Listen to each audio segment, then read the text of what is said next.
Hi friends, good evening and welcome to your research academy channel. Friends, आज का lecture जो है हमारा वो है वर्क एंड एनर्जी चैप्टर पे। जो क्लास 9 का चैप्टर हम लोग नेक्स्ट चैप्टर स्टडी कर रहे हैं वर्क एंड एनर्जी। उस चैप्टर में आज हम लोग एक टॉपिक को क्लियर करेंगे।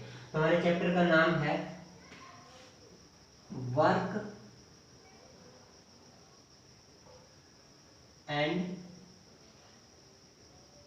एनर्जी।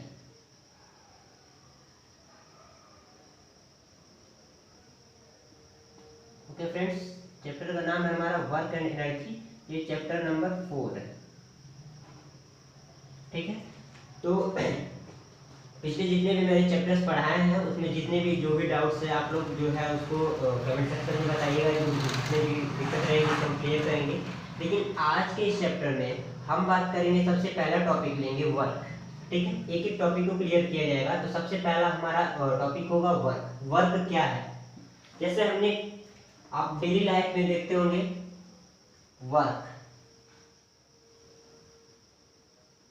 वर्क को हिंदी में कहा जाता है कार्य, ठीक है। वर्क को हिंदी में क्या कहा जाता है? कार्य। ज्यादा टाइम हम नहीं लेंगे, बिल्कुल एकदम इजी वे में और शॉर्ट वे में आप लोग को समझाएंगे कि कार्य क्या होता है। जैसे हम लोग कहते हैं कि आज बहुत काम किए, होता है ना, आज बहुत ज्यादा काम पड़ गए। तो सेम जो फिजिक्स के लैंग्वेज में वर्क का डेफिनेशन होता है कि जब भी किसी ऑब्जेक्ट पर जो है एक्सटर्नल या इंटरनल जो भी फोर्स लगाया जाता है, ठीक है, जब भी किसी ऑब्जेक्ट पे इंटरनल या एक्सटर्नल फोर्स अप्लाई किया जाता है तो उसमें उस फोर्स की वजह से उसमें डिस्प्लेसमेंट आता है। उस फोर्स की वजह से क्या होता है? डिस्प्लेसमेंट आता है। तो उस चीज को कहा जाता है वर्क। दैट मीन्स मान लीजिए हमारा ये कोई ऑब्जेक्ट है, ये मान लीजिए हमारा कोई ऑब्जेक्ट है, ठीक है। यहां हमने कोई एक्सटर्नल फोर्स लगाया, ठीक है। तो इसके अंदर ये जो बॉक्स इस पोजीशन पे था, यहां से यहां चला है, ठीक है। पोजीशन 1 से पोजीशन 2 पर चला है। तो पोजीशन 1 से पोजीशन 2 पर कैसे आया? जब हमने उस पर फोर्स लगाया। इसमें भी क्या हुआ? डिस्प्लेसमेंट हुआ। क्या हुआ? डिस्प्लेसमेंट। मतलब इसको हिंदी में कहते हैं विस्थापन। क्या कहते हैं? विस्थापन। दैट मीन्स कि जब हम किसी भी ऑब्जेक्ट पे फोर्स लगाते हैं तो वो जो है जब उसका डिस्प्लेसमेंट होता है, मतलब वो उस जगह से हट करके दूसरी जगह जाता है, तब हम कहते हैं कि ये कार्य हुआ है, ठीक है, यह कार्य हुआ है। जैसे कि हमारा ये मार्कर है, मार्कर हम हाथ में लिए हैं। अगर ये मार्कर जो हाथ में लिए इसको उठाकर फेंकेंगे, चाहे यहाँ से जब यहाँ ये मार्कर ऐसे यहाँ से हम इसको फोर्स लगाएंगे, इधर जाएगा ये, तो अपना ये पोजीशन छोड़ करके इस पोजीशन पे पहुंचे, ठीक है।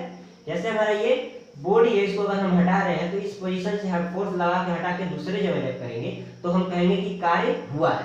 अगर हम कितना भी फोर्स लगा रहे हैं अपना पोजीशन चेंज नहीं कर रहा, ये बोर्ड जहां था वहीं पे पड़ा हुआ है, तो हम ये कहेंगे कि कोई कार्य नहीं हुआ है, ठीक है। बहुत ही इजी वे में समझिए कि कोई कार्य नहीं हुआ है। तो सिंपल ये है कि वर्क का डेफिनेशन ये हो गया, that is work equal to होता है, work equal to F into D.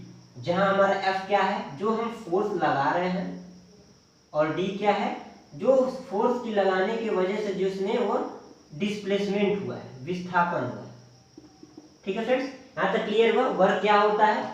Work का फार्मूला होता है एफ इंटू डी। अब बात आती है वर्क कितने प्रकार के होते हैं। वर्क हमारे 3 प्रकार के होते हैं। ध्यान से देखिएगा, बहुत ही शॉर्टकट वे में अब समझाएंगे पूरे वर्क का जो है एक एक चीज आप लोगों को पता चल जाएगा। वर्क जो है 3 तरह के हैं, टाइप्स ऑफ वर्क,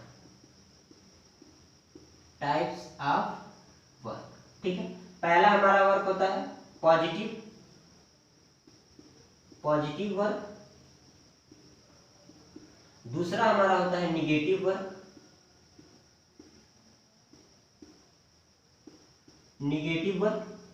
और जो तीसरा हमारा होता है वो होता है जीरो वर्क। क्या होता है? Zero work. ये चीज है हमारी।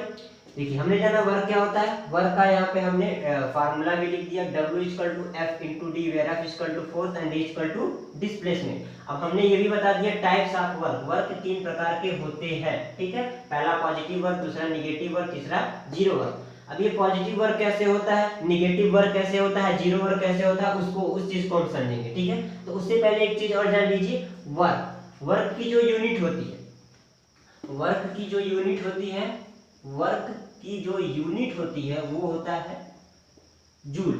कैसे, ये भी हम नेक्स्ट लेक्चर में आपको क्लियर करेंगे, लेकिन पहले ये जान लीजिए वर्क जो यूनिट का होता है वो होता है जूल। क्यों, वर्क का फार्मूला होता है F into D, that means force का होता है हमारा न्यूटन और D का मीटर।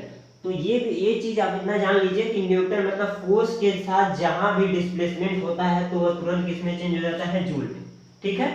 फोर्स के साथ जहां डिस्प्लेसमेंट होता है वो किसमें कन्वर्ट हो जाता है, जूल में।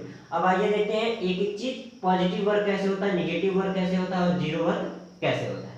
सबसे पहला हम लोग देखते हैं पॉजिटिव वर्क। तो पॉजिटिव वर्क के लिए सबसे पहले ये चीज क्लियर हो जाए, जैसे हम मान लीजिए ये कोई ऑब्जेक्ट है इस तरह से, ये हमारा हॉरिजॉन्टल वे है, ठीक है, ये हमारा ऑब्जेक्ट है O और ये हॉरिजॉन्टल वे है, ये किसी एंगल थीटा पर इस पर फोर्स लगाया है, किस पे, थीटा एंगल फोर्स लगाया गया जो हॉरिजॉन्टल के साथ जो है 90 थीटा एंगल पे बना रही है। ओ एक सेकेंड वेट करिए, वेट। जैसे कि ये ऑब्जेक्ट हुआ, ये हमारा हॉरिजॉन्टल हुआ जिसको हम कहते हैं F cos theta, F cos theta. इस तरह से कोई फोर्स लगा, इसके साथ ये थीटा एंगल क्रिएट हुआ, ठीक है। तो हमारा इस डायरेक्शन से फोर्स लगा है, डिस्प्लेसमेंट इधर होगा, ठीक है, डिस्प्लेसमेंट इधर हुआ। तो हमारे पास वर्क का एक फार्मूला बना W = F cos थीटा, ठीक है, W = F cos थीटा, या तो force into displacement F cos theta into D, ठीक है, या तो हम लिख सकते हैं F dot D cos theta, F dot D cos theta. ये डॉट प्रोडक्ट है, डॉट प्रोडक्ट है दो कंपोनेंट का, डिस्प्लेसमेंट का, और ये F cos थीटा का डॉट प्रोडक्ट है FD cos theta, that is W = FD cos theta. ये हमारे पास हुआ। अब इसी के सहायता से हमारे पास क्या मिला, W = F dot D cos theta. ये कैसे निकला कि जब किसी ऑब्जेक्ट को जो है थीटा एंगल पे उस पे फोर्स लगाया जा रहा है तो उसका हॉरिजॉन्टल वे में डिस्प्लेसमेंट हो रहा है, तो वहां से हमको वर्क मिला W = F cos theta into D, या तो FD cos थीटा या तो F dot D cos theta, दोनों क्या है, वेक्टर फॉर्म, ठीक है। FD cos थीटा क्यों वेक्टर फॉर्म में है, क्योंकि दोनों का डायरेक्शन है, मैग्नीट्यूड के साथ साथ क्या है, डायरेक्शन भी है, कि जिस फोर्स जिस डायरेक्शन में लग रहा है उसी के डायरेक्शन में डिस्प्लेसमेंट हो रहा है, इस तरह से, ठीक है।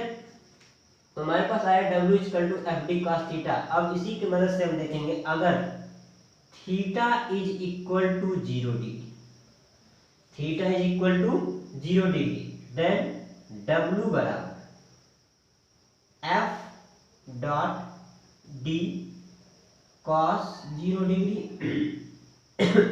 सॉरी, या तो हम कह सकते हैं F dot D cos 0 degree की वैल्यू होती है 1, तो इससे हो गया हमारा FD, ठीक है, पहला केस। दूसरा केस में if theta is equal to 90 degree, theta is equal to कितना हो गया, 90 डिग्री, देन हम कह सकते हैं W बराबर F dot D cos 90 degree, और cos 90 डिग्री की वैल्यू होती है 0, तो हम F dot D FD equal to 0, या तो इसको लिख सकते हैं 0, ठीक है। और तीसरी चीज, थीटा इक्वल टू अगर 180 डिग्री है तो हम लिख सकते हैं W equal to F dot D cos 180 degree, और 180 डिग्री की वैल्यू जो होती है -1 होती है, तो हम लिख सकते हैं -FD, ठीक है। ध्यान से देखिएगा फ्रेंड्स, सबसे पहला क्या आया कि थीटा इक्वल टू अगर 0 डिग्री है तो हमें मिला FB, अगर थीटा इक्वल टू 90 डिग्री है तो हमें मिला 0, और थीटा इक्वल टू 180 डिग्री है तो हमें मिला -FB। अब तीनों जो हम टाइप बताए हैं वर्क का उसको ध्यान से देख लीजिए। पहला टाइप हमने बताया है पॉजिटिव वर्क। पॉजिटिव वर्क जो आपको सामने दिख रहा है ये हो गया पॉजिटिव वर्क। दूसरा हमने बताया निगेटिव वर्क, आपको यहाँ पे दिख रहा है ये है निगेटिव वर्क, देखिए। और तीसरा हमने बताया है जीरो वर्क, जो यहाँ पे दिखाई दे रहा है जीरो वर्क। अब इन तीनों चीजों को आसानी से थोड़ा समझने की कोशिश करिए। पहला हमने बताया पॉजिटिव वर्क। पॉजिटिव वर्क का मतलब ये हुआ कि जैसे हम किसी ऑब्जेक्ट पे जो है फोर्स लगा रहे हैं इधर से, तो फोर्स के डायरेक्शन में ही जब डिस्प्लेसमेंट होता है तो उसको कहा जाता है क्या, पॉजिटिव वर्क। क्या कहा जाएगा, पॉजिटिव। ध्यान से सुनिएगा, जब जिस डायरेक्शन में फोर्स लगाया जा रहा है उसी डायरेक्शन में डिस्प्लेसमेंट मूव, जैसे मतलब कि ये बोर्ड है, बोर्ड को हम कुछ इस तरह से फोर्स लगा रहे हैं तो वो हमारे आगे के डायरेक्शन में, उसी डायरेक्शन में, फोर्स के डायरेक्शन में आगे बढ़े, तो उसको कहा जाता है पॉजिटिव वर्क। दूसरा निगेटिव वर्क। निगेटिव वर्क का मतलब ये हुआ कि फोर्स हम इस डायरेक्शन में लगा रहे हैं और डिस्प्लेसमेंट जो है हमारा इस डायरेक्शन में अपोजिट हो, मतलब बल किसी और डायरेक्शन में लगा रहे हैं और डिस्प्लेसमेंट कहीं और हो रहा है, ठीक है। तो इस चीज को कहते हैं निगेटिव वर्क। क्या कहेंगे, निगेटिव वर्क। और तीसरी चीज सबसे जरूरी, जीरो वर्क। जीरो वर्क का मतलब क्या होगा कि जैसे मतलब कोई कार्य हुआ ही ना हो। जैसे हमारा ये ब्लैक बोर्ड, ध्यान से देखिएगा, यही ब्लैक बोर्ड है, इसको जब इस तरह से कितना भी हम धकेले, पुश करें, कितना भी फोर्स लगाएं, ये कहीं जाने वाला नहीं, कहीं हिलने वाला नहीं। जैसे कि टेबल पे एक बुक रखी गई हो, अगर हम ऐसे मान लीजिए ये बुक है, ये टेबल है और इस पे ये बुक रखी गई है। अब ऊपर से हम कितना ही फोर्स लगा लें, ऊपर से हम कितना ही फोर्स लगा लें, इस बुक पे कोई, इस बुक के अंदर कोई डिस्प्लेसमेंट नहीं होना है।